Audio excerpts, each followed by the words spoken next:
Bonjour tout le monde! Attention, avertissement. Cette vidéo peut heurter la sensibilité de certains. Si vous ne supportez pas les histoires dramatiques et choquantes, je vous suggère de ne pas la regarder. Je vais vous raconter aujourd'hui l'histoire de Mariette Bosch, la première femme blanche exécutée au Botswana.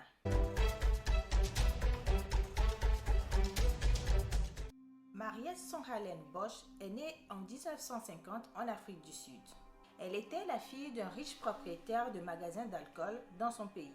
Elle avait épousé Justin Bosch et tous les deux avaient déménagé au Botswana, attirés par son économie en plein essor axée sur le diamant et par son faible taux de criminalité.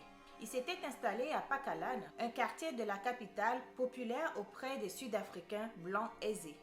Ce quartier était si populaire qu'il était renommé Little Sandton, du nom d'une banlieue cossue de Johannesburg. Mariette et Justin avaient 3 enfants. Une fois installés au Botswana, les journées de Mariette étaient remplies de clubs de bridge et de casinos, de parties de golf et de week-ends dans les lodges, et de safaris de tout genre pour explorer les magnifiques paysages du pays. Mariette était devenue membre de l'église réformée néerlandaise de Gaborone et était entrée dans la haute société.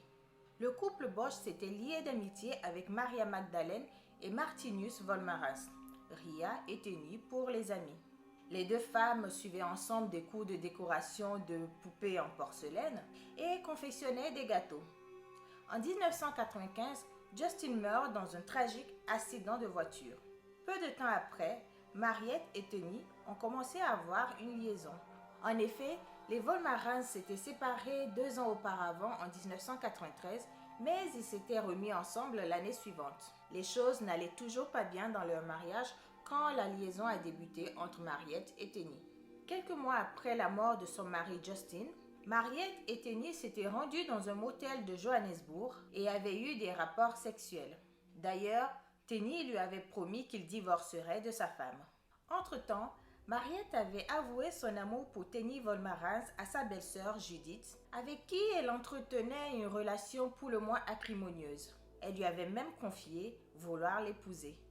En juin 1996, Mariette s'était rendue à Pietersburg, en Afrique du Sud, et avait reçu le pistolet de son père de l'un de ses amis. Le lendemain, le 26 juin 1996, elle était retournée au Botswana avec l'arme sans la déclarer. Cette nuit-là, Ria Volmarans était seule à la maison alors que son mari Tenny travaillait en ville. Mariette pénétra la résidence des Volmarans située à 2 pâtés de maison de la sienne en escaladant le mur. Ria était en train de boire une tasse de thé lorsqu'elle a été abattue dans son couloir par Mariette. 2 balles de 9 mm ont été tirées sur elle, la touchant à l'estomac et aux côtes. Le plateau de thé et son contenu ont été retrouvés à côté d'elle lorsque Ria a été trouvée par sa fille Marina plus tard dans la soirée. Après le meurtre, Mariette s'était rendue chez sa belle-sœur Judith et lui avait parlé de l'arme. Puisque toutes les deux avaient en ami commun celui qui avait remis l'arme à Mariette, Judith proposa à sa belle-sœur de lui confier le pistolet et elle le rendrait à son propriétaire. Mariette posa donc l'arme entre les mains du mari de Judith.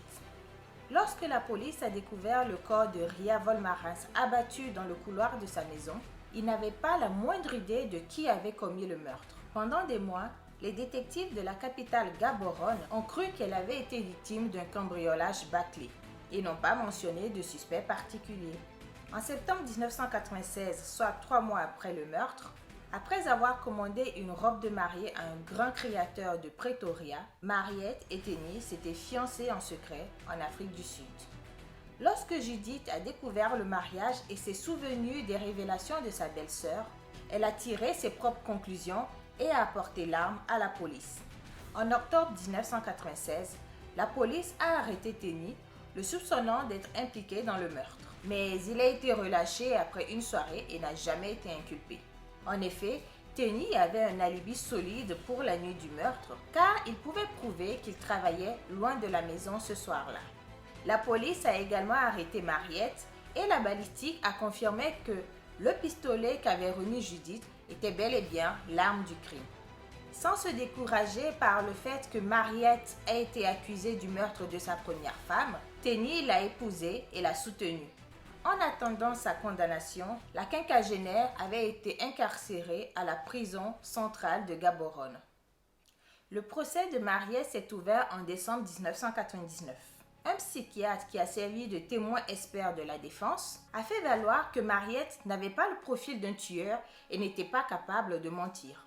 Le 13 décembre 1999, le juge Isaac Abogué de la Haute Cour du Botswana a déclaré Mariette coupable du meurtre de Ria et en février 2000, il l'a condamné à mort par pendaison.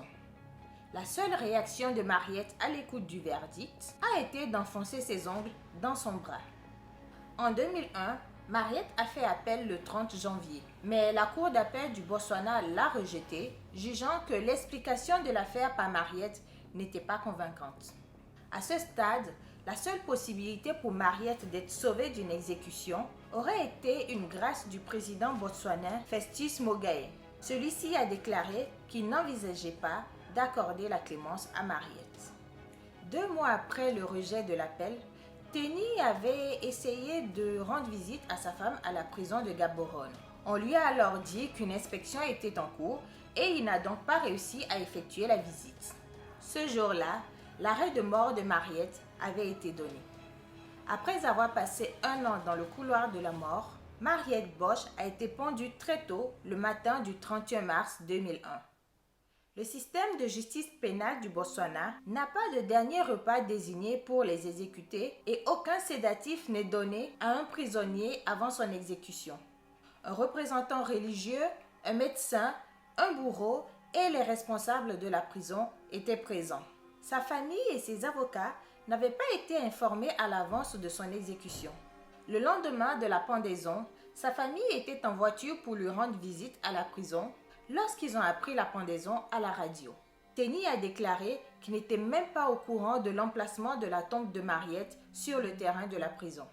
Ironie du sort, le 2 avril 2001, le président sud-africain Thabo Mbeki avait prévu de lancer une pétition pour faire annuler la condamnation à mort de Mariette Bosch, sans se rendre compte qu'elle avait déjà été exécutée. Voilà, c'était une synthèse de l'histoire de la fin tragique de Mariette Songeralem Bosch. Au-delà du drame de cette affaire, j'espère que la vidéo vous a plu. Si c'est le cas, mettez-moi un j'aime, laissez un commentaire, abonnez-vous à la chaîne et partagez cette vidéo à votre entourage. Et vous, dans vos localités, connaissez-vous d'autres histoires de crimes sanglants en Afrique? Si oui, faites-moi part aussi en commentaire. Sur ce, je vous fais plein de bisous et je vous dis à la prochaine. Bye bye. Ça y est. C'est fini, c'est fini.